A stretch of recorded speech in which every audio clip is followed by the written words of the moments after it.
Now we can see about the mass effect. நம்ம already இப்போ என்ன சார் பார்த்தோம் அப்படின்னா radius of the nucleus, density of the nucleus நம்ம calculate பண்ணிட்டோம். Then now we are going to calculate the mass effect. And before we deal the mass effect, we know the some basic concept about the mass effect. முதல்ல mass effect அப்படின்னா என்ன sir அப்படின்னா there is the loss of mass. ஒரு original மாஸுக்கும் ஒரு actual மாஸுக்கும் நடுவில் இருக்கக்கூடிய different தான் we are said to be mass effect அப்படின்னு சொல்கிறோம். ஃபார் எக்ஸாம்பிள் இப்போ நம்ம யார் சார் எடுக்கிறோம் அப்படின்னா 6C12 கார்பன் ஆட்டம் எடுக்கிறோம். It will consist of 6 protons and 6 neutrons.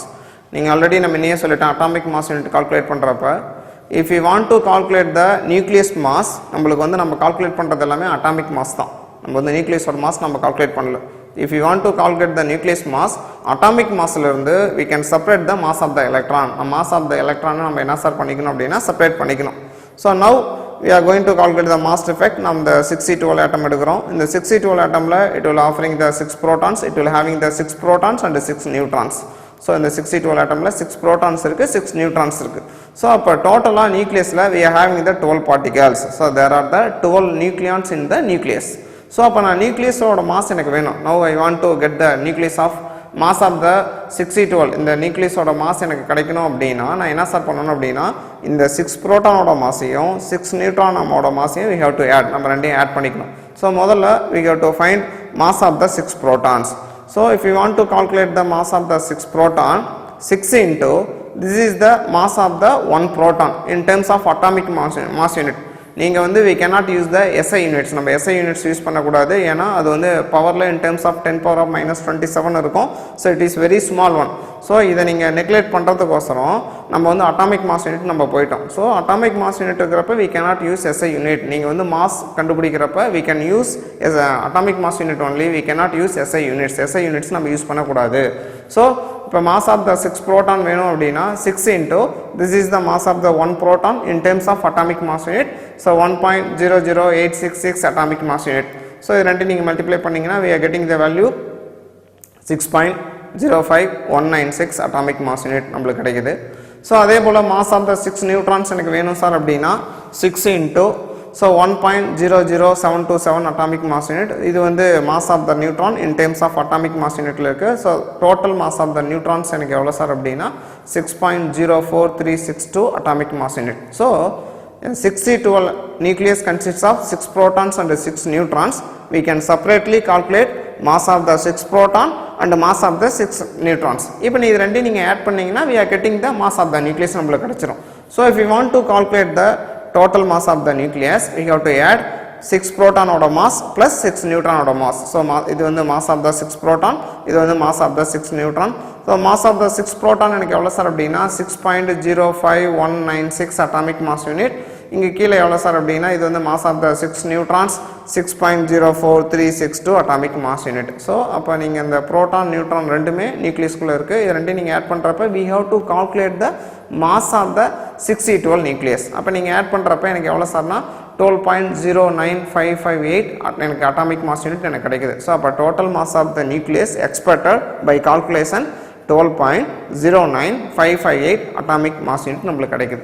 So இப்போ இந்த இடத்துல நம்ம ஒரு கான்செப்ட் ஞாபகம் வச்சுக்கணும். ஸோ நான் மாஸ் ஆஃப் த நியூக்ளியஸ் நான் கண்டுபிடிச்சேன். So mass of the nucleus நான் கண்டுபிடிக்கிறப்ப how many particles in the nucleus அப்படின்னு எடுத்தேன். So how many particles in the நியூக்ளியஸ்னு எடுக்கிறப்ப we are having the 6 protons and 6 neutrons. So அப்போ முதல்ல we can calculate the mass of the 6 proton and then separately we can calculate the mass of the 6 neutron. ரெண்டையும் நான் என்ன sir பண்ணுறேன் அப்படின்னா add பண்ணுறேன். ரெண்டையும் ஆட் பண்ணுறப்ப எனக்கு என்ன சார் கிடைக்கும் அப்படின்னா total mass of the nucleus எனக்கு 12.09558 எனக்கு அட்டாமிக் மாஸ் யூனிட் எனக்கு பை கால்குலேஷன் கிடைக்குது. இப்போ by consider we are taking the carbon nucleus in our hand. நம்ம வந்து கையில் வந்து ஒரு கார்பனோட நியூக்ளியஸ் நம்ம எடுத்துகிட்டு கொண்டு போய் so we have to calculate the weight of the nucleus. நம்ம என்ன நினைப்போம் இந்த வெயிட் வந்து அதுக்கு ஈக்குவலாக இருக்கணும் 12.09558. இது வந்து நான் கால்குலேஷனில் நான் கண்டுபிடிச்ச இந்த நியூக்ளியஸோட mass which is exactly equal to when I weighted the carbon nucleus. நான் அந்த கார்பன் நியூக்ளியஸ் வந்து வெயிட் பண்ணுறப்ப எனக்கு அங்கே வர ஆன்சரும் இந்த கால்குலேஷனாக போட்ட ஆன்சரும் எனக்கு ஈக்குவலாக இருக்கணும். ஆனால் there is a controversy. என்ன சார் கான்ட்ரவர்சி அப்படின்னா ஸோ அந்த மாஸ் நம்ம வந்து கால்குலேட் ஒரு வெயிட் மிஷினில் போட்டு வெயிட் கண்டுபிடிக்கிறப்ப நம்மளுக்கு என்ன சார் வருது அப்படின்னா ஆன்சர் வருது அப்படின்னா இந்த மாஸ் வரல, இதோட வர மாஸ் வந்து எனக்கு எப்படி சார் இருக்குது அப்படின்னா கம்மியாக இருக்குது. ஸோ நல்லா ரிமைண்ட் பண்ணிக்கிங்க. நீங்கள் வந்து ஒரு நியூக்ளியஸோட மாஸ் கண்டுபிடிக்கிறப்ப முதல்ல you can calculate how many protons in the nucleus, how many neutron in the nucleus. புரோட்டானோட மாஸ் கண்டுபிடிச்சிங்க, நியூட்ரானோட மாஸ் கண்டுபிடிச்சிங்க, ரெண்டையும் ஆட் பண்ணீங்க. ரெண்டையும் ஆட் பண்ணுறப்ப we can calculate total mass of the nucleus நம்மளுக்கு கிடைச்சிருச்சு. இப்போ நம்ம என்ன பண்ணுறோம் அப்படின்னா, இது வந்து ஈக்குவலாக, இது வந்து பை கால்குலேஷன் மெத்தட். பை எக்ஸ்பெரிமெண்டலாக ஒரு நியூக்ளியஸை எடுத்துகிட்டு போய் நான் ஒரு வெயிட் மிஷினில் வெயிட் போடுறப்ப கன்சிடர் பண்ணிக்கோங்க, நம்ம வெயிட் மிஷினில் எடுத்துகிட்டு போய் வெயிட் போடுறப்ப அங்கே கிடைக்கக்கூடிய மாஸ் இதுக்கு ஈக்குவலாக இருக்கணும். ஆனால் அங்கே கிடைக்கக்கூடிய மாஸ் வந்து எனக்கு எப்படி சார் இருக்குது அப்படின்னா ரொம்ப கம்மியாக இருக்குது. பை கால்குலேஷனில் நம்ம கால்குலேட் பண்ணுற மாஸை we are said to be total mass அப்படின்னு சொல்லணும். The mass we can obtained from the calculation method is said to be total mass அப்படின்னு சொல்லணும். இந்த mass we can obtain from the experimental value. நீங்கள் wait மிஷினில் wait போடுறீங்க, இல்லைனா ஒரு ஸ்பெக்ட்ரோமீட்டர் வச்சு ஏதோ ஒரு மாஸ் ஸ்பெக்ட்ரோமீட்டர் வச்சு நீங்கள் கண்டுபிடிக்கிறீங்க, அங்கே கிடைக்கக்கூடிய மாஸை வந்து நீங்கள் ஆக்சுவல் மாஸ் அப்படின்னு சொல்லணும். So there is the mass loss is said to be mass defect அப்படின்னு சொல்கிறோம். So mass defect is nothing but there is the difference between the calculation mass and experimental mass. Calculation மெத்தடில் நான் use பண்ணக்கூடிய calculate பண்ண மாஸுக்கும் எக்ஸ்பெரிமெண்டலாக நான் calculate பண்ண மாஸுக்கும் there is the difference is known by the mass defect. The mass difference is known by the mass defect which is denoted in the symbol of delta m அப்படின்னு நம்ம சொல்கிறோம். So இப்போ வந்து எனக்கு என்ன சார்னா, so mass difference or mass defect which is equal to the total mass minus actual mass. Total mass அப்படின்றது the mass obtained from the calculation method, actual mass அப்படின்றது mass obtained from the experimental method அப்படின்னு சொல்கிறோம். The total mass obtained from the calculation method we can calculate it earlier. So 12.09558 நம்மளுக்கு கிடைச்சிருக்கு. So இந்த mass obtained from the experimental method எனக்கு எவ்வளோ sir கிடைச்சிருக்குன்னா 11.9967 atomic mass unit கிடைச்சிருக்கு. So here mass difference or mass defect is denoted in the symbol of delta m. So இது வந்து எனக்கு என்ன சார் அப்படின்னா, இந்த ஃபார்முலாக்கு இது என்ன சார் அப்படின்னா டோட்டல் மாஸ் மைனஸ் எனக்கு என்ன சார் அப்படின்னா ஆக்சுவல் மாஸ் அப்படின்னு நம்ம சொல்கிறோம். ஸோ டோட்டல் மாஸ் அப்படின்னு நம்ம சொல்லலாம். இல்லாட்டினா எனக்கு என்ன சார் அப்படின்னா ஆக்சுவல் டோட்டல் மாஸ் அப்படின்றது the mass calculated from the experimental method, sorry calculation method. Actual mass அப்படின்றது the mass obtained from the experimental method. So அப்போ வந்து எனக்கு பை கால்குலேஷன் மெத்தட் எனக்கு எவ்வளோ சார் இருக்குது அப்படின்னா 12.09558 அட்டாமிக் மாஸ் யூனிட் இருக்குது. ஆக்சுவல் மாஸ் பை எக்ஸ்பெரிமெண்ட்டில் எனக்கு எவ்வளோ சார் இருக்குது அப்படின்னா 11.9967 அட்டாமிக் மாஸ் யூனிட் இருக்குது. So that is the mass difference is known by the mass defect. அப்போ எனக்கு எவ்வளோ மாஸ் எனக்கு வந்து எனக்கு டிஸப்பியர் ஆகிருக்கு, எவ்வளோ மாஸ் வந்து எனக்கு லாஸ் ஆகிருக்குன்னா 0.09888 அட்டாமிக் மாஸ் யூனிட் எனக்கு லாஸ் ஆகிருக்கு. ஸோ அப்போ நீங்கள் என்ன பண்ணுறீங்க அப்படின்னா, if you want to calculate the mass of the nucleus, first we can separately calculate the mass of the nucleons. mass of the nucleons நீங்கள் தனியாக கால்குலேட் பண்ணுறீங்க. தென் நீங்கள் எக்ஸ்பெரிமெண்டலாக கால்குலேட் பண்ணுறப்ப ரெண்டுமே ஈக்குவலாக கிடையாது. that is the difference which is known by the mass defect. So அதை வந்து நம்ம டெல்டா எம் அப்படின்ற சிம்பிளில் சொல்கிறோம். ஸோ இதை நம்ம எப்படி சார் எக்ஸ்பிரஸ் பண்ணுறோம் அப்படின்னா, ஸோ இது Z அப்படின்றது எனக்கு என்ன சார் அப்படின்னா நம்பர் ஆஃப் ப்ரோட்டான்ஸ், இது வந்து mass of the one proton, plus n அப்படின்றது நம்பர் ஆஃப் நியூட்ரான், இது வந்து mn அப்படின்றது மாஸ் ஆஃப் த நியூட்ரான். இது ரெண்டையும் நீங்கள் ஆட் பண்ணுறீங்க. So number of protons into mass of the one proton plus number of neutron into mass of the one neutron which gives the total mass of the nucleus by calculation method. So இந்த capital M அப்படின்றது எனக்கு என்ன sir அப்படின்னா mass of the nucleus from the experimental method, இது வந்து calculation method. So the mass defectோட difference, இந்த definition என்ன சார் அப்படின்னா, it is the difference between the total mass of the nucleons and actual mass of the nucleus. நீங்கள் நல்லா அந்த difference total mass of the nucleusன்னு சொல்லக்கூடாது. So total mass of the nucleons and actual mass of the nucleus. Total mass of the nucleons means nothing but first நீங்கள் தனியாக calculate பண்ணுறது total mass of the nucleons அப்படின்னு நம்ம சொல்கிறோம். So எக்ஸ்பெரிமெண்டலாக calculate பண்ணுறது actual mass of the nucleus அப்படின்னு நம்ம சொல்கிறோம். சரி, ஓகே சார், நீங்கள் வந்து பை கால்குலேஷன் மெத்தட் வந்து எனக்கு இவ்வளோ கிடைச்சது, பை எக்ஸ்பெரிமெண்ட் மெத்தட் வந்து இவ்வளோ கிடைச்சது. There is the loss of mass. அந்த லாஸ் ஆஃப் மாஸ் என்னவா சார் போயிடுச்சு அப்படின்னா which is used as the binding energy. Now we can discuss this about binding energy. In previous we know about the mass defect. So if you want to calculate the mass, if you want to know about the mass defect, so first of all we want to calculate the mass of the nucleus.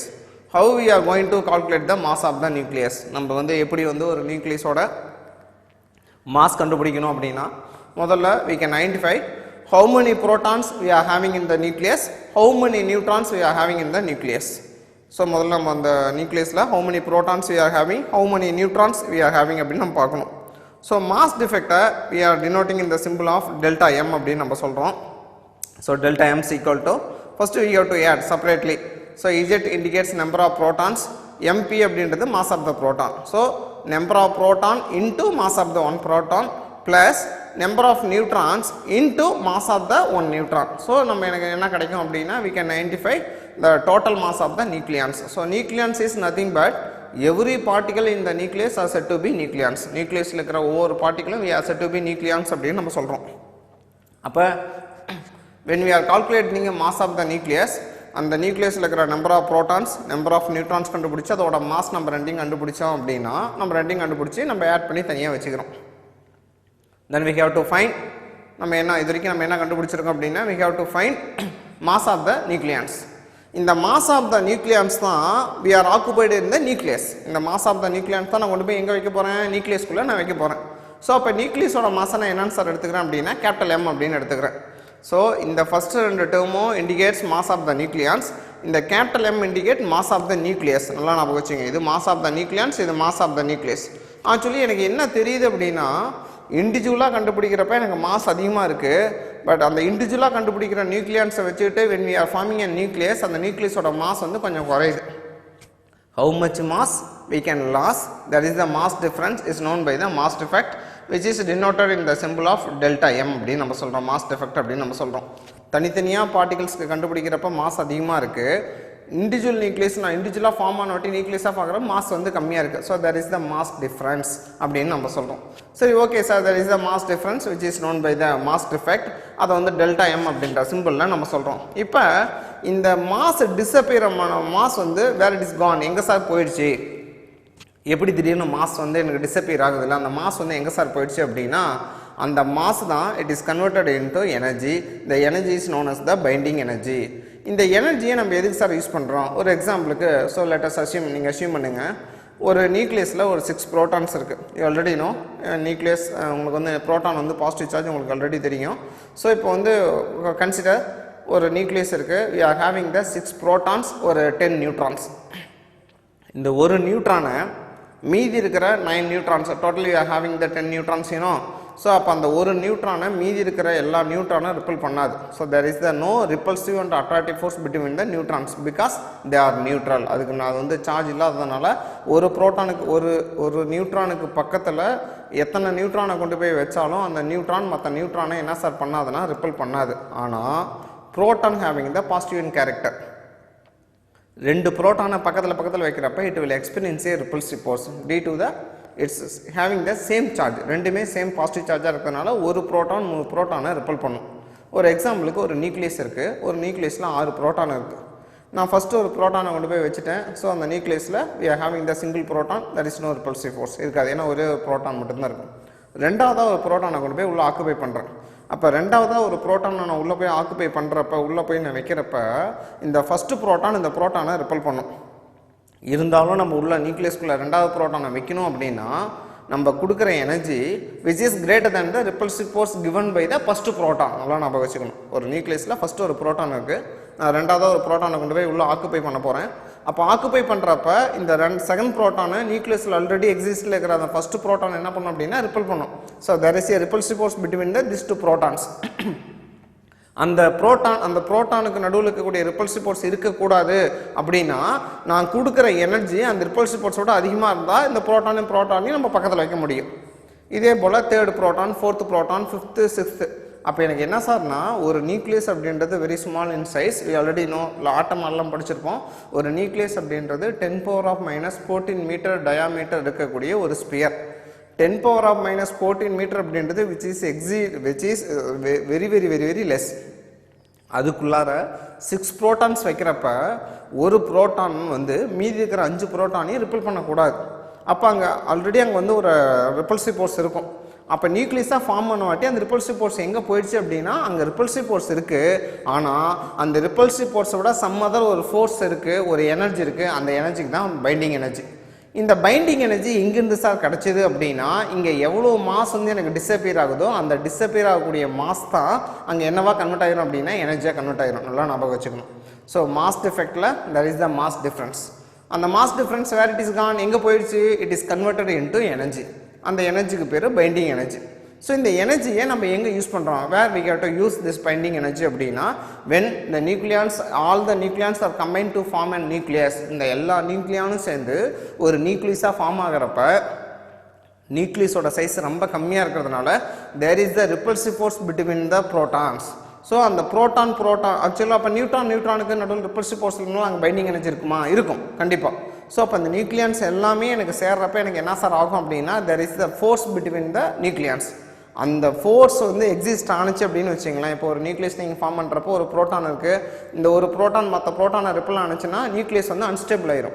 Nucleus unstable ஆனால் atom வந்து unstable ஆயிரும். ஆனால் நார்மலாக அப்படி நடக்கல. Why? Because inside the nucleus we are having the some other energy, some other force which is greater then the repulsive force between the nucleons. அந்த நியூக்ளியான்ஸ்க்கு நடுவில் இருக்கிற ரிப்பல்சிவ் ஃபோர்ஸோட there is a some other force இருக்குது. So அந்த force நம்ம எங்கிருந்து அந்த ஃபோர்ஸ் அந்த எனர்ஜிக்கு பேர் என்ன சார் அப்படின்னா binding energy which is obtained from the mass effect அப்படின்னு நம்ம சொல்கிறோம். ஸோ அப்போ நான் என்ன சார் சொல்கிறேன் அப்படின்னா இங்கே mass effect delta m is equal to இது வந்து sum of the mass of the nucleons, இது mass of the nucleus. There is the difference between the mass of the nucleons and the original mass of the nucleus which is known by the mass effect is denoted in the symbol of delta m. இந்த delta m இந்த mass எங்கே sir போயிடுச்சு அப்படின்னா எனர்ஜியாக convert ஆயிடுச்சு. So ஐன்ஸ்டீன்ஸோட ஃபேமஸான theory already know E is equal to mc square. From this equation energy is converted into mass or mass is converted into energy. So in the E is equal to mc square la c square அப்படின்றது velocity of light. I hope you already know its value 3 into 10 power of 8 meter per second. Velocity of light எவ்வளோ sir அப்படின்னா 3 into 10 power of 8 meter per second. So இந்த இடத்துல m அப்படின்றது denotes the mass effect. So அப்போ இந்த mக்கு பதிலாக நான் delta m போட்டுக்கிறேன். So delta m into c square. So binding energy is equal to delta m க்கு என்ன ஃபார்முலா அங்கே இருக்கு? ZMB, that means number of protons into mass of the proton plus neutrons into number of neutron into mass of the neutron minus original mass of the nucleus into c square. In the mass effect when we are multiplying with velocity square of the velocity of light, it is converted into energy which is known by the binding energy. So the definition for binding energy, when protons and neutrons are combined to form a nucleus, the mass disappears is converted into energy. In the energy which is used to binding the nucleons or bonding the nucleons அப்படின்னு நம்ம சொல்றோம். So when protons and neutrons is nothing but nucleons. When the nucleons are combined to form a nucleus, or nucleus form ஆகிறப்ப there is the mass difference, there is a mass disappears is converted into energy. இந்த எனர்ஜியை which is said to be binding energy. இந்த energy நம்ம எதுக்கு sir use பண்ணுறோம் அப்படின்னா which is used to binding the nucleons or bonding the nucleons அப்படின்னு நம்ம சொல்கிறோம். ஒரு நியூக்ளியானுக்கும் ஒரு நியூக்ளியானுக்கும் நடுவில் இந்த எனர்ஜி இருக்கும். சப்போஸ் நான் இப்போ என்ன சார் பண்ணுறேன் அப்படின்னா if you want to get the proton separate பண்ணணும் அப்படின்னா நீங்கள் கொடுக்குற எனர்ஜி இந்த பைண்டிங் எனர்ஜிக்கு ஈக்குவலாக இருக்கணும். அப்போ தான் எனக்கு என்ன நீங்கள் அது ரெண்டுக்கு நடுவில் ஒரு பைண்டிங் எனர்ஜி இருக்குது. That is the bond between the proton and proton. நல்லா அச்சீவ் பண்ணிக்கிங்க. ஒரு பக்கம் ஒரு ப்ரோட்டானுக்கு இன்னொரு பக்கம் ஒரு ப்ரோட்டானுக்கு நடுவில் ஒரு லைன் இருக்குது. அந்த லைனு தான் பைண்டிங் எனர்ஜி. அப்போ நீங்கள் அதை உடைக்கணும் அப்படின்னா அதுக்கு ஈக்குவலான energy you have to apply. அப்போ ஒரு ப்ரோட்டானுக்கு நடுவில் இருக்கக்கூடிய பைண்டிங் எனர்ஜி என்ன நம்ம அச்சீவ் பண்ணிவிட்டு அதுக்கு ஈக்குவலான எனர்ஜி கொடுக்குறப்ப we can separate the two protons. நம்ம வந்து ப்ரோட்டான் வந்து நம்மளால் என்ன பண்ண முடியும்னா செப்பரேட் பண்ண முடியும். ஸோ இப்போ நான் என்ன சார் பண்ணுறேன் அப்படின்னா இந்த ஈக்குவேஷனை மாஸ் ஆஃப் த எலக்ட்ரானால் ஆட் பண்ணி செப்பரேட் பண்ணுறேன். So Z number of protons, mass of the proton, Z அப்படின்றது நம்பர் ஆஃப் எலக்ட்ரான்ஸ். ஏன்னா ஒரு ஆட்டமில் நம்பர் ஆஃப் ப்ரோட்டானும் நம்பர் ஆஃப் எலக்ட்ரானும் ஈக்குவலாக இருக்கும். So we have to add and separate mass of the electron. So இது வந்து number of electrons, இது mass of the electron plus neutron, mass of the neutron minus m. So இங்கே minus வந்து ஏன்னா இங்கே ஒரு அடிஷன் போட்டிருக்கோம், இங்கே செப்பரேஷன் போட்டிருக்கோம். So Z indicates number of electrons, இது வந்து mass of the electron into c square. இப்போ இந்த ஈக்குவேஷனில் ஃபஸ்ட் ரெண்டு டேர்மில் எனக்கு என்ன சார் காமனாக இருக்குன்னா Z காமனாக இருக்குது. Z வெளியே எடுத்துருங்க. ஸோ Z வந்து நீங்கள் காமனாக டேக்கன் அவுட் சைடு எடுத்தீங்க அப்படின்னா mass of the proton plus mass of the electron இருக்கும். ப்ளஸ் இது வந்து neutron into mass of the neutron. இந்த டேர்மில் வந்து மைனஸ் வெளியே எடுத்துருங்க. ஸோ மைனஸ் வெளியே எடுத்துட்டிங்கன்னா mass of the nucleus plus எனக்கு என்ன சார்னா Z indicates number of electrons, இது mass of the electron into c square. Already know ஒரு ஹைட்ரஜன் அட்டமில் ஒரு ப்ரோட்டான் ஒரு எலக்ட்ரான் தான் இருக்கும். So mass of the proton plus mass of the electron here ஒன்று தான், மேக்னிடியூட் ஒன்று. ஸோ அப்போ mass of the proton plus mass of the electron we are said to be mass of the hydrogen atom. இது இந்த m அப்படின்றது எனக்கு என்ன sir அப்படின்னா மாஸ் ஆஃப் த நியூக்ளியஸ். இந்த மாஸ் ஆஃப் த நியூக்ளியஸோட இங்கே வந்து number of electrons into mass of the one electron. அப்போ நீங்கள் என்ன பண்ணுறீங்க, we have to add mass of the nucleus plus எலக்ட்ரானோட மாஸ். அப்போ இது ரெண்டு நீங்கள் ஆட் பண்ணுறப்ப we get atomic mass. நல்லா ஞாபகம் வச்சுக்கணும். ஸோ இது வந்து மாஸ் ஆஃப் த நியூக்ளியஸ், இது வந்து எலக்ட்ரானோட மாஸ். அப்போ நீங்கள் mass of the nucleus plus electronic mass போடுறப்ப we getting the atomic mass நம்மளுக்கு கிடச்சிரும். ஸோ இது வந்து Z. ஸோ இன்ட்டு இது வந்து எனக்கு mass of the hydrogen atom. So plus எனக்கு என்ன சார்னா நியூட்ரான் இன்ட்டு எனக்கு என்னென்னா mass of the neutron minus எனக்கு என்ன சார் அப்படின்னா mass of the atom into c square. So this is the common expression for the binding energy. So binding energy is nothing but the energy which is required to binding the two nucleons in the nucleus, any two nucleons, either proton or neutron or proton whatever it will be. So in the binding energy எங்கிருந்து sir கிடைச்சதுன்னா we can obtain from the mass defect. mass defectல எவ்வளோ mass disappear ஆகுதோ அது வந்து it is converted into energy. okay, so இப்போ energy equivalent to 1 atomic mass unit நம்ம கண்டுபிடிக்கணும். So இது வந்து binding energy which is equal to இது வந்து U அப்படின்றது atomic mass unit. ஸோ ஈக்கு என்ன ஃபார்முலானா del m c square. So del m அப்படின்றது எனக்கு என்ன சார் அப்படின்னா மாஸ் டிஃபெக்ட். ஸோ வந்து ஒரு அட்டாமிக் மாஸ் யூனிட்டாக நான் மாற்றுறப்ப this is the value of one atomic mass 1.66 into 10 power of minus 27 into 3 into 10 power of 8 இது velocity of light ஸ்கொயர் பண்ணுங்கள். ஸோ இது வந்து 14.94 into 10 power of minus 11 joule. இது வந்து when we are converting into electron volt, so 931 million electron volt or mega electron volt அப்படின்னு சொல்கிறோம். மெகானா 10 power of 6 அப்படின்னு அர்த்தம். சரியா? So this is the energy in terms of joule, this is the energy in terms of electron volt. ஜூலில் வந்து பார்த்தீங்கன்னா 14.94 into 10 power of minus 11 joule. இது வந்து 931 million electron volt. Okay, so from this நான் என்ன sir பண்ணுறேன் அப்படின்னா இந்த term வச்சு நான் என்ன சார் பண்ணுறேன் அப்படின்னா we have to calculate the binding energy of the nucleus. நம்ம வந்து ஒரு binding energy of the nucleus வந்து நம்ம கண்டுபிடிக்கணும். So we have to the graph. நம்மளுக்கு வந்து ஒரு கிராஃப் இருக்குது. எக்ஸ் ஆக்ஸில் ஏ அப்படின்றது எனக்கு என்ன சார் அப்படின்னா மாஸ் நம்பர். இது வந்து எனக்கு என்ன சார் அப்படின்னா binding energy per nucleon or binding energy per mass number அப்படின்றது பைண்டிங் எனர்ஜி பர் நியூக்ளியான் அப்படின்னா என்ன சார் அர்த்தம் அப்படின்னா எக்ஸ் ஆக்ஸில் வந்து ஒரு எலிமெண்டோட மாஸ் நம்பர் இருக்குது. ஒய் ஆக்சஸில் ஒரு நியூக்ளியஸில் ஒரு நியூக்ளியானுக்கும் இன்னொரு நியூக்ளியானுக்கும் நடுவில் இருக்கிற எனர்ஜி வந்து நம்மளுக்கு இருக்குது. So this is the graph. நம்மளுக்கு வந்து இதான் நம்மளுக்கு கிராஃப். ஸோ இந்த கிராஃப் வந்து நம்மளுக்கு எப்படி சார் அப்டைன் ஆகுது அப்படின்னா இந்த கிராஃப் வந்து எனக்கு எப்படி சார் கிடைக்குது அப்படின்னு நீங்கள் பார்த்தீங்க அப்படின்னா இது வந்து ஆரிஜினு, இது வந்து 0. ஸோ இது வந்து எனக்கு மாஸ் நம்பர், இது வந்து எனக்கு என்ன சார் அப்படின்னா பைண்டிங் எனர்ஜி பர் நியூக்ளியர். இந்த கிராஃப் நீங்கள் வரைகிறப்ப எனக்கு என்ன சார் அப்படின்னா 1H2 2He3. ஸோ எனக்கு வந்து அப்படியே வி ஹேவ் த பீக்ஸ், எனக்கு வந்து சாஃப்ட் பீக்ஸ், அதாவது வந்து ஃபஸ்ட்டு இன்க்ரீஸ் ஆகும், அதுக்கப்புறம் டிக்ரீஸ் ஆகும், இன்க்ரீஸ் ஆகும், டிக்ரீஸ் ஆகும், தென் ஸ்லோவாக எனக்கு இன்க்ரீஸ் ஆகிட்டே போய் எனக்கு எதில் சார் ஸோ கிராஃபில் வந்து பார்த்திங்க அப்படின்னா எக்ஸ் ஆக்ஸில் வந்து மாஸ் நம்பர் இருக்குது, ஒய் ஆக்சஸில் வந்து we are having binding energy per nuclear. So we are drawing the graph. So 1H2 2He3. So இதோட வேல்யூ வந்து எனக்கு என்ன சார் ஆகுது அப்படின்னா இன்க்ரீஸ் ஆகிட்டே போகுது. That means if you are rising the mass number binding energy per nuclear will be increases. So 2He4க்கு மேக்ஸிமம் இருக்குது, தென் டிக்ரீஸ் ஆகிருக்கு, இன்க்ரீஸ் ஆகுது, டிக்ரீஸ் ஆகுது. ஸோ இது வந்து 8 ஆக்சிஜன் 16க்கு அப்படியே இன்க்ரீஸ் ஆகிட்டே போய் it will reach for iron. So binding energy வந்து கரெக்டாக பார்த்திங்க அப்படின்னா 26Fe56க்கு எனக்கு எவ்வளோ சார் இருக்குது அப்படின்னா 8.8 electron volt, 8.8 million electron volt எனக்கு வரும். ஸோ ஃபார் அயான் அப்போ இருக்கிறதுலே ரொம்ப ஸ்டேபிளான எலிமெண்ட் எது சார் அப்படின்னா iron. So this is the reason why we are not, ஏன் நீங்கள் வந்து ஒரு அயான் வந்து வளைக்க முடியல, பிரேக் பண்ண முடியல அப்படின்னா this is the most stable. So binding energy, so when mass number increases, binding energy per nucleon also increases, the graph slowly increases, then it will maximum for the ion. So எனக்கு வந்து கரெக்டாக 56க்கு நேரம் இங்கே எனக்கு எவ்வளோ sir இருக்கும் அப்படின்னா 8.8 million electron volt வரும்.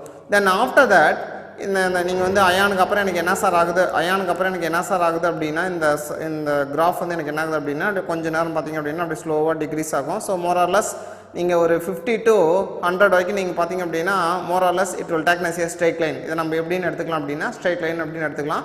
தென் ஸ்லோலி டிக்ரீசஸ். ஃபைனலாக எனக்கு எங்கே சார் வந்து நிற்கிது அப்படின்னா இதில் வந்து நிற்கும். இந்த binding energy is very important whether the element is radioactive or non radioactive. ஒரு எலிமெண்ட் வந்து ஸ்டேபிளா ஆர் அன்ஸ்டேபிளா அப்படின்னு நீங்கள் binding energy is nothing but binding energy is directly proportional to stability. If we want to know the binding energy of the atom, நம்மளுக்கு வந்து binding energy of the atom நம்மளுக்கு தெரிஞ்சிருக்கு அப்படின்னா அதை வச்சு அந்த எலிமெண்டோட ஸ்டெபிலிட்டி வந்து நம்ம தெரிஞ்சிடலாம். நான் already told binding energy is nothing but it is the energy bonding between the two nucleons in the nucleus. ஒரு நியூக்ளியஸில் ரெண்டு பார்ட்டிகளுக்கு நடுவில் இருக்கிற அட்ராக்டிவ் ஃபோர்ஸ் தான் பைண்டிங் எனர்ஜி. ஸோ அப்போ நான் என்ன சொல்கிறேன் அப்படின்னா அந்த அட்ராக்டிவ் ஃபோர்ஸ் அதிகமாக இருந்துச்சுன்னா அதை நம்ம ஈஸியாக பிரேக் பண்ண முடியாது அப்படின்னு அர்த்தம். ஸோ அப்போ யார் நம்மளால் ஈஸியாக பிரேக் பண்ண முடியாது அப்படின்னா அயானை தான் நம்மளால் பிரேக் பண்ண முடியாது. ஏன்னா மாஸ் நம்பர் இன்க்ரீஸ் ஆகிறப்ப binding energy per nucleon increase ஆகிட்டே வந்து அயானுக்கு தான் எனக்கு வந்து மேக்ஸிமம் ஆயிருக்கு. தென் ஆஃப்டர் தட் எனக்கு என்னவா சார் ஆகுது அப்படின்னா ஸ்லோவாக எனக்கு என்ன சார் ஆகுதுன்னா டிக்ரீஸ் ஆகுது. ஸோ இந்த கிராஃபில் இருந்து நான் என்ன சார் பண்ணுறேன் அப்படின்னா we have learned some points. நம்ம வந்து என்ன சார் பண்ணுறோம் அப்படின்னா கிராஃபில் இருந்து நம்ம வந்து கொஞ்சம் பாயிண்ட்ஸ் எல்லாம் வந்து நம்ம தெரிஞ்சுக்கிறோம். ஸோ ஃபஸ்ட்டு என்ன சார் தெரிஞ்சுக்கிறோம் அப்படின்னா ஃபஸ்ட்டு வந்து எனக்கு என்ன சார் அப்படின்னா this is binding energy bar அப்படின்னு போட்டிருக்கேன். So binding energy bar is nothing but binding energy per nucleon. when mass number increases, இந்த ஏரோ மார்க் வந்து increases காமிக்குது. when mass number increases binding energy per nucleon also increases. இது எதுக்கு sir maximum இருக்குது அப்படின்னா for mass number 56. Mass number 56 யாருக்கு? அயானுக்கு. So அப்போ அயானுக்கு தான் எனக்கு என்ன சார்னா பைண்டிங் எனர்ஜி ரொம்ப அதிகம். அப்போ நோன் எலிமெண்ட்லேயே அயான் எலிமெண்ட்டில் தான் அயான் எலிமெண்டோட நியூக்ளியஸில் தான் ஒரு புரோட்டானுக்கும் அது எனி டூ பார்ட்டிகல்ஸ் இந்த நியூக்ளியஸ் ஏதாவது ரெண்டு பார்ட்டிகளுக்கு நடுவில் நியூக்ளியஸ்குள்ளார ஏதாவது ரெண்டு பார்ட்டிகளுக்கு நடுவில் இருக்கிற அட்ராக்டிவ் ஃபோர்ஸ் எப்படி சார் இருக்கும்னா அதிகமாக இருக்கும். எந்த எலிமெண்ட்டுக்குன்னா அயானுக்கு தான் அதிகமாக இருக்கும். இது பைண்டிங் எனர்ஜி பர் நியூக்ளியான். ஒரு பார்ட்டிகளுக்கும் இன்னொரு பார்ட்டிகளுக்கும் நடுவில் ஒரு நியூக்ளியானுக்கும் இன்னொரு நியூக்ளியானுக்கு நடுவில் இருக்கிற எனர்ஜி எவ்வளோ சார் அப்படின்னா 8.8 மில்லியன் எலக்ட்ரான் வோல்ட். ஸோ அப்போ எனக்கு ஒரு பார்ட்டிகளுக்கும் நடுவில் 8.8னா டோட்டல் நம்பர் ஆஃப் பார்ட்டிகல் எனக்கு டோட்டல் பைண்டிங் எனர்ஜி வேணும்னா இந்த ஏவை இந்த கிராஸ் மல்டிப்ளை பண்ணிக்கிங்க. So binding energy is equal to 8.8 into mass number. So 8.8 into mass number எவ்வளோ சார் அப்படின்னா 56. அப்போ 8.8 இன்ட்டு 56 வந்து 493 மில்லியன் எலக்ட்ரான் வோல்ட். அப்போ binding energy of the iron nucleus எவ்வளோ சார் அப்படின்னா 493. நல்லா ஞாபகம் வச்சுக்கணும். பைண்டிங் எனர்ஜி ஆஃப் நியூக்ளியஸ்னு கேட்டாங்கன்னா 493, பைண்டிங் எனர்ஜி ஆஃப் நியூக்ளியான்னு கேட்டாங்கன்னா 8.8, டோட்டல் பைண்டிங் எனர்ஜினா 493. Individual binding energy between the nucleons அப்படின்னு கேட்டாங்கன்னா 8.8 மில்லியன் எலக்ட்ரான் வோல்ட் அப்படின்னு நம்ம சொல்கிறோம். இது வந்து நம்ம இந்த கிராஃபில் வந்து அப்டைன் பண்ணோம். சரி, ரைட். தென் மாஸ் நம்பர் 40லிருந்து 120 வரைக்கும் இருக்கக்கூடிய எலிமெண்ட்டுக்கு எல்லாமே வர மாஸ் நம்பர் 40 பார்த்தீங்க அப்படின்னா இந்த கிராஃபில் வந்து பார்த்தீங்கன்னா இங்கே ஸ்டார்ட் ஆகும். அதாவது 50க்கு முன்னாலேருந்து ஸ்டார்ட் ஆகும். இங்கே வந்து 120னா இங்கேருந்து ஸ்டார்ட் ஆகும். ஸோ இந்த ரீஜன் வந்து மோரலஸ் எனக்கு எப்படி சார் இருக்கும் அப்படின்னா ஸ்ட்ரைட் லைனாக இருக்கும். So those elements are should lie in between the mass number 40 to 120. So அதோட பைண்டிங் எனர்ஜி எனக்கு எவ்வளோ சார் அப்படின்னா 8.5 million electron volt, not 8.8. 8.8 belongs to iron. So those elements are between the mass number 40 to 120. அதோட binding energy per nucleon எவ்வளோ sir அப்படின்னா 8.5. இந்த elements எல்லாமே மோர் ஸ்டேபிளாக இருக்கும், நான் ரேடியாக்டிவாக இருக்கும். நான் ரேடியாக்டிவ் அப்படின்னா என்ன சார் அப்படின்னா it is cannot break easily. அது வந்து ஈஸியாக நம்மளால் என்ன பண்ண முடியாதுன்னா பிரேக் பண்ண முடியாது. ஸோ இப்போ அதை விட எனக்கு ஹையர் மாஸ் நம்பர் அதிகமாக கரு வந்து எனக்கு என்ன ஆகும் அப்படின்னா ஸ்லோலி ரெடியூசஸ். இந்த பார்த்தீங்க அப்படின்னா உங்களுக்கு தெரியும் மாஸ் நம்பர் வந்து 150 கிராஸ் பண்ண வாட்டி, அதாவது இன் பிட்வீன் த 100 and 150 இதை கிராஸ் பண்ண வாட்டி when மாஸ் நம்பர் இன்க்ரீசஸ் கரு வந்து எனக்கு என்ன சார் ஆகுது அப்படின்னா ஸ்லோலாக டிக்ரீஸ் ஆகுது. ஸோ அதான் சொல்லியிருக்கோம். ஸோ ஹையர் மாஸ் நம்பர் கரு ஸ்லோலி ரெடியூசஸ். தென் பைண்டிங் எனர்ஜி பர் நியூக்ளியான் யுரேனியத்துக்கு வந்து 7.6 மில்லியன் எலக்ட்ரான் வோல்ட் தான், அயானுக்கு வந்து 8.8. those elements are in between the 40 to 120 எனக்கு எவ்வளோ சார் அப்படின்னா 8.5. ஆனால் கம்பேர் திஸ் டு 8.8 8.5 கம்பேர் பண்ணுறப்ப யுரேனியத்தோட பைண்டிங் எனர்ஜி ரொம்ப கம்மி தான். ஸோ யுரேனியத்தோட பைண்டிங் எனர்ஜி எனக்கு எவ்வளோ சார் அப்படின்னா 7.6 மில்லியன் எலக்ட்ரான் வோல்ட் தான். இந்த எலிமெண்ட் வந்து எனக்கு ஸ்டேபிள் கிடையாது, it is unstable and radioactive. So radioactive is nothing but it is easily to broke. ஒரு ரேடியாக்டிவ் எலிமெண்ட் அப்படின்னு என்ன சார்னா அது ஈஸியாக நம்மளால் உடைக்க முடியும். அதை நம்ம ஈஸியாக உடைக்கிறப்ப it will said to be a radioactive substance. it will emitting the alpha, beta and gamma radiations. இதை பற்றி நம்ம என்ன சார் அப்படின்னா we will discuss it fourth coming class. அடுத்து வர கிளாஸில் நம்ம வந்து ஆல்ஃபா பீட்டா காமானா என்ன, ரேடியாக்டிவ்னா என்னன்னு சொல்லிட்டு நம்ம டீட்டெயிலாக பார்க்கலாம். ஸோ ஓகேவா. ஸோ நம்ம இப்போ இங்கே என்ன பண்ணுறோம் அப்படின்னா இந்த பைண்டிங் எனர்ஜி வச்சு we can draw the graph. Mass numbers and binding energy per nucleon யாருக்கு மேக்ஸிமம்னா அயானுக்கு தான் maximum. So binding energy per nucleon அப்படின்னு கேட்டாங்கன்னா 8.8 for iron. Binding energy of the iron நியூக்ளியஸ்னு கேட்டாங்கன்னா 493. ஃப்ரம் த கிராஃப் வந்து எனக்கு 40லிருந்து 120 வரைக்கும் இருக்கிற எலிமெண்ட்டோட பைண்டிங் எனர்ஜி எனக்கு எவ்வளோ சார் அப்படின்னா 8.5. Those elements it's would lie in between the 40 to 120. it will be the most stable and non-radioactive element. So we are said to be non-radioactive element. Then after crossing 150 இந்த கரு வந்து எனக்கு என்ன sir ஆகும் அப்படின்னா slowly எனக்கு reduce ஆகிட்டே வருது. ஸோ ஃப்ரம் த யுரேனியத்தோட பைண்டிங் எனர்ஜி எனக்கு எவ்வளோ சார் கிடைக்குது அப்படின்னா 7.6 கிடைக்குது. இந்த எலிமெண்ட் வந்து எனக்கு we are said to be unstable radioactive. So radioactive is nothing but those எந்த எலிமெண்ட் வந்து பை எனி அதர் ஏதாவது ஒரு ப்ராசஸில் வந்து ஆல்ஃபா பீட்டா காமா ரேடியேஷனை எமிட் பண்ணிச்சு அப்படின்னா அதுக்கு பேர் நம்ம ரேடியாக்டிவ் சப்ஸ்டன்ஸ் அப்படின்னு சொல்கிறோம். So we have detailed study in forthcoming classes. அடுத்த ஒரு கிளாஸில் நம்ம வந்து டீட்டெயில் நம்ம பண்ணுவோம். ஓகேவா. சரி, ரைட். இப்போ எனக்கு என்ன சார் அப்படின்னா அடுத்து இந்த டேர்மில் வந்து நான் என்ன சார் பண்ணுறேன் அப்படின்னா இப்போ ரெண்டு எலிமெண்ட்ஸ் சேர்ந்து எனக்கு வந்து ஒரு புதுசாக ஒரு எலிமெண்ட்ஸ் எனக்கு கிடைக்குது அப்படின்னு நீங்கள் அசியூம் பண்ணிட்டீங்க அப்படின்னா ஒரு எக்ஸாம்பிளுக்கு X plus Y is equal to எனக்கு என்ன சார் அப்படின்னா Z. So X plus Y is equal to Z அப்படின்னு சொல்லிட்டு எக்ஸ் ஒய் அப்படின்றது இது வந்து எனக்கு என்ன சார் அப்படின்னா பேரண்ட் நியூக்ளியஸ்னு சொல்லுவாங்க, இனிஷியல் நியூக்ளியஸ் அப்படின்னு சொல்லுவாங்க. எக்ஸ் ப்ளஸ் ஒய் அப்படின்றது parent nucleus or initial nucleus, Z அப்படின்றது daughter nucleus or final nucleus அப்படின்னு நம்ம சொல்கிறோம். சப்போஸ் இங்கே எக்ஸ் அப்படின்றது ஒரு நியூக்ளியஸ், ஒய் அப்படின்றது ஒரு நியூக்ளியஸ், இதை வந்து நம்ம பேரண்ட் நியூக்ளியஸ் அப்படின்னு சொல்லலாம், இல்லாட்டினா இனிஷியல் நியூக்ளியஸ் அப்படின்னு சொல்லலாம். இந்த இஜெட் அப்படின்றது டாட்டர் நியூக்ளியஸ்னு சொல்லலாம், இல்லாட்டினா ஃபைனல் நியூக்ளியஸ்னு சொல்லலாம். இந்த எக்ஸ் ப்ளஸ் ஒய் இருக்குல்ல, இந்த எக்ஸ் வந்து எனக்கு என்ன சார் அப்படின்னா சப்போஸ் மாஸ் நம்பர் 28க்கு கம்மியாக இருக்கக்கூடிய ஒரு எலிமெண்ட் அது வந்து எக்ஸ், மாஸ் நம்பர் 56க்கும் கம்மியாக இருக்கக்கூடிய எலிமெண்ட் அது ஒய். இது ரெண்டும் சேர்ந்து எனக்கு இஜெட்டாக ஃபார்ம் ஆனிச்சுன்னு வச்சிங்களேன். So we have to add 2 elements. One is the mass number which is less than 28, another one is mass number which is less than 56. இது ரெண்டையும் நீங்கள் ஆட் பண்ணுறப்ப எனக்கு ரிசல்டண்டாக ஒரு எலிமெண்ட் கிடைக்கும் which is denoted in the symbol of Z. So இந்த ரியாக்ஷன்லேருந்து நம்ம என்ன சார் தெரிஞ்சுக்கிறோம் அப்படின்னா ஃபைனல் நியூக்ளியஸோட binding energy B is denoted as the binding energy, final nucleus of binding energy which is greater than the initial nucleus of binding energy. For example, இதை நம்ம எந்த ப்ராசஸில் நம்ம யூஸ் பண்ணுறோம் சார் அப்படின்னா நியூக்ளியர் ஃபியூஷனில் யூஸ் பண்ணுறோம். So nuclear fusion is based on the hydrogen bomb இருக்குது, hydrogen bomb is based on the nuclear fusion அப்படின்னு நம்ம சொல்கிறோம். எப்போவுமே ஃபைனல் நியூக்ளியஸோட பைண்டிங் எனர்ஜி அதிகமாக இருக்கும், இனிஷியல் நியூக்ளியஸோட பைண்டிங் எனர்ஜி கம்மியாக இருக்கும். எப்போ ஆன் வாட் சிச்சுவேஷன் அப்படின்னா we have to add 2 elements. One of the mass number which is less than the 28, another one it having the mass number less than the 56. இந்த இடத்துல final nucleus ஓட binding energy always greater than the binding energy of the initial nucleus அப்படின்னு நம்ம சொல்றோம். So இந்த nuclear fusion இந்த process, so இந்த ப்ராசஸ்ல நம்ம என்ன சார் சொல்கிறோம் அப்படின்னா எந்த பாம் நம்ம ப்ரொடியூஸ் பண்ணுறோம்னா ஹைட்ரஜன் பாம். அடுத்து வந்து fission reaction. So fission reaction வந்து எந்த பாம் இருக்குதுன்னா ஆட்டம் பாம் வந்து nuclear fission, so hydrogen bomb வந்து நியூக்ளியர் ஃபிஷன். இதை பற்றி நம்ம டீட்டெயிலாக ஸ்டடி பண்ணலாம். இது radioactive, alpha decay, beta decay, gamma decay, then nuclear fusion, hydrogen bomb, nuclear fission, atom bomb. இதை பற்றி நம்ம வந்து என்ன சார் பண்ணுறோம் அப்படின்னா 4th கமிங் கிளாஸில் அடுத்த ஒரு கிளாஸில் we can டீட்டெயிலி ஸ்டடி, நம்ம வந்து டீட்டெயிலாக ஸ்டடி பண்ணலாம். சரி, right. Now we can deal about the nuclear force. இப்போ நான் ஆல்ரெடி உங்களுக்கு சொல்லிட்டேன், there is the repulsive force between the nucleons. So nucleus இன்சைடுக்குள்ள நீங்கள் வந்து நியூக்ளியஸ் இருக்குது, நியூக்ளியஸ்குள்ள வந்து ஒரு ப்ரோட்டான் இருக்குது அப்படின்னா ப்ரோட்டானுக்கு நடுவில் we are having the repulsive force. ஆனால் நீங்கள் பாருங்கள், suppose if you are taking the யுரேனியத்தோட சிம்பிள் வந்து எனக்கு எவ்வளோ சார் அப்படின்னா 92 uranium 238. If you are taking the uranium, we are having the 92 protons in the uranium nucleus. uranium nucleusக்குள்ள 92 protons இருக்குது. அப்போ என்ன அர்த்தம்னா 10⁻⁻14 meter diameter உள்ள ஒரு ஸ்பேருக்குள்ளார we can occupy 92 protons நீங்கள் ஆக்குபை பண்ணுறீங்க. அப்போ 92 protonsனா all it having the positive charge. அப்போ there is the repulsive force. அப்போ ரிப்பிள் ஆகிறப்ப ஒரு ப்ரோட்டானை ரிப்பிள் ஆகிறப்ப எனக்கு என்ன சார் ஆகும் அப்படின்னா நியூக்ளியஸ் வெடிச்சு சதுரிடும், it is exploded by itself. So but ஆனால் என்னன்னா it will not happen in the நார்மலாக நம்ம வந்து எனக்கு என்ன சார் ஆகுது அப்படின்னா இது மாதிரி நடக்கலை.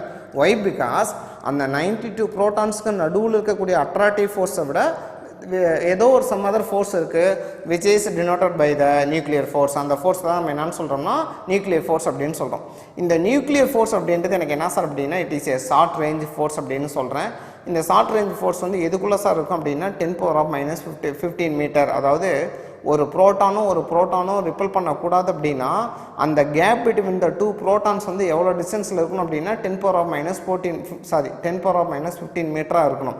10⁻⁻15 மீட்டருக்குள்ளே 2 ப்ரோட்டானையும் வச்சிங்கன்னா it will only experience a nuclear force, it will not exhibit the repulsive force. அது வந்து repulsive force எக்ஸிபிட் பண்ண முடியாது. ஆனால் அதை எதை எக்ஸ்பீரியன்ஸ் பண்ணோம்னா நியூக்ளியர் ஃபோர்ஸை எக்ஸ்பீரியன்ஸ் பண்ணோம். ஸோ இந்த 10⁻⁻15 மீட்டரை நம்ம ஒன்றும் இல்லை 1 ஃபெர்மி அப்படின்னு நம்ம சொல்கிறோம். ஸோ இப்போ 10⁻⁻15 மீட்டரில் 2 பாசிட்டிவ் சார்ஜ் ஒரு ப்ரோட்டான் வைக்கிறப்ப அங்கே எவ்வளோ ஃபோர்ஸ் இருக்கும் அப்படின்னா F from Coulomb's law kq²/r². So கேவோட வேல்யூ 9 × 10⁻9 into q² அப்படின்றது ஒரு ப்ரோட்டானோட charge. So 1.6 × 10⁻⁻19 the whole square. இந்த r² அப்படின்றது distance between the 2 charges. Here we are taken as 10⁻⁻15 metre. So இங்கே 15 போட்டிருக்கீங்க. இதை சால்வ் பண்ணிங்கன்னா எவ்வளோ ஃபோர்ஸ் எனக்கு கிடைக்கும் சார் அப்படின்னா 230 நியூட்டன் எனக்கு கிடைக்குது. அப்போ என்ன சார் அர்த்தம் அப்படின்னா வென் 2 ப்ரோட்டானை 10 power of minus 15 மீட்டருக்குள்ளே நீங்கள் வைக்கிறப்ப இட் வில் எக்ஸ்பீரியன்ஸ் ரெண்டுக்கு நடுவில் இருக்கிற ரிப்பல்சிவ் ஃபோர்ஸ் எவ்வளோ சார் இருக்கும் அப்படின்னா அந்த ஃபோர்ஸ் எனக்கு எவ்வளோ இருக்கும் அப்படின்னா 230 நியூட்டன் இருக்கும். தென் இந்த 230 நியூட்டன் விட அதிகமாக ஒரு ஃபோர்ஸ் இருக்குது, அந்த ஃபோர்ஸ் தான் எனக்கு என்ன சார் அப்படின்னா நியூக்ளியர் ஃபோர்ஸ் அப்படின்னு நம்ம சொல்கிறோம். ஸோ அப்போ இந்த ஃபோர்ஸுக்கு உண்டான ஆக்சலரேஷன் என்ன சார் அப்படின்னா from Newton's second law Fc equal to m into a is equal to F by m. So 230 by mass of the proton. So அப்போ வந்து எனக்கு ஆக்சலரேஷன் எவ்வளோ சார் அப்படின்னா 1.4 into 10 power of 29 ஆக்சலரேஷனோட unit. So வந்து எனக்கு என்ன சார்னா மீட்டர் ms power minus 2 அப்படின்னு நம்ம சொல்கிறோம். அப்போ when the two protons are kept in the distance of 10 power of minus 15 meter it will experience a force of 230 Newton. அப்போ ஒரு ப்ரோட்டான் இன்னொரு ப்ரோட்டான் ரிப்பல் பண்ணுறப்ப இந்த ப்ரோட்டான் எவ்வளோ ஆக்சலரேஷனில் மூவ் ஆகும் அப்படின்னா 1.4 into 10 power of 29 meter second minus 2 இவ்வளோ ஆக்சலரேஷனில் மூவ் ஆகும். ஸோ இந்த ஆக்சலரேஷன் வந்து சாதாரண it is not an ordinary value, இந்த ஆர்டினரி வேல்யூ கிடையாது. இந்த acceleration which is a 10 power of 28 times greater than the acceleration due to gravity. நீங்கள் வந்து if you can நீங்கள் வந்து ஒரு பால் வந்து certain heightலேருந்து ட்ராப் பண்ணுறப்ப it is attracted by the earth due to the gravity. அந்த acceleration due to the gravity விட இந்த acceleration which is greater than the 10 power of 28 times அப்படின்னு நம்ம சொல்கிறோம். ஸோ இது வந்து எனக்கு ஒரு ஷார்ட் ரேஞ்ச் ஃபோர்ஸ் தான். நீங்கள் நியூக்ளியர் ஃபோர்ஸ் வந்து எக்ஸிபிட் ஆகணும் அப்படின்னா டெஃபினட்டாக the distance between the two nucleons it should lie in the range of 10 power of minus 15 மீட்டரில் இருக்கணும். அப்படி இருந்தால் மட்டும்தான் எனக்கு என்ன சார் ஆகும் அப்படின்னா அந்த நியூக்ளியர் ஃபோர்ஸ் வந்து எக்ஸிபிட் ஆகும். So it is a short range force அப்படின்னு நம்ம சொல்கிறோம். So it is common for all. புரோட்டானாக இருக்கலாம், புரோட்டான் நியூட்ரானாக இருக்கலாம், நியூட்ரானாக இருக்கும். புரோட்டானுக்கு நடுவில் எவ்வளோ நியூக்ளியர் ஃபோர்ஸ் இருக்கோ the same nuclear force will be in the proton neutron பேர் ஆர் நியூட்ரான் பேர் அப்படின்னு நம்ம சொல்கிறோம். சரி, ரைட். இந்த நியூக்ளியர் ஃபோர்ஸ் அப்படின்றது it is only for the nucleons. That means those particles R present in the nucleus only it will experience a nuclear force. That means the nuclear force does not act on the electrons. Electron மேலே உங்களுக்கு வந்து act ஆகாது. இது வந்து nuclear force அப்படின்றது only it belongs to nucleus only. Those particles are in the nucleus or it will experience a nuclear force அப்படின்னு சொல்கிறோம். So it will does not act on the electrons அப்படின்னு சொல்கிறோம். You already know if you want to know the chemical properties or physical property of the atom we know about the electronic structure. ஒரு ஆட்டம் ஒரு element இருக்குது, அந்த எலிமெண்ட்டோட chemical property எப்படி இருக்கும், physical property எப்படி இருக்கும், when you are applying the pressure இது எப்படி ரியாக்ட் ஆகும், when you are applying the temperature இது எப்படி ரியாக்ட் ஆகும் அப்படின்னா all it purely belongs to the electronic structure. ஆனால் நியூக்ளியர் ஃபோர்ஸ் வந்து எனக்கு என்ன பண்ணுது அப்படின்னா எலக்ட்ரான் மேலே எனக்கு ஆக்ட் ஆகாது. அதனால் nuclear force does not change the chemical properties of the atom. ஏன் வந்து கெமிக்கல் ப்ராப்பர்ட்டி சேஞ்ச் ஆகாதுன்னா கெமிக்கல் ப்ராப்பர்ட்டி சேஞ்ச் ஆகணும் அப்படின்னா எலக்ட்ரானிக் ஸ்ட்ரக்சர் சேஞ்ச் ஆகணும். எலக்ட்ரானிக் ஸ்ட்ரக்சர் சேஞ்ச் ஆகணும்னா நியூக்ளியர் ஃபோர்ஸ் வந்து எலக்ட்ரான் மேலே ஃபோர்ஸ் கொடுக்கணும். ஆனால் நியூக்ளியர் ஃபோர்ஸ் வந்து எலக்ட்ரான் மேலே ஃபோர்ஸ் கொடுக்காது. நியூக்ளியர் ஃபோர்ஸ் அப்படின்றது only for the nucleons. That means those particles are placed in the nucleus only it will experience a nuclear force.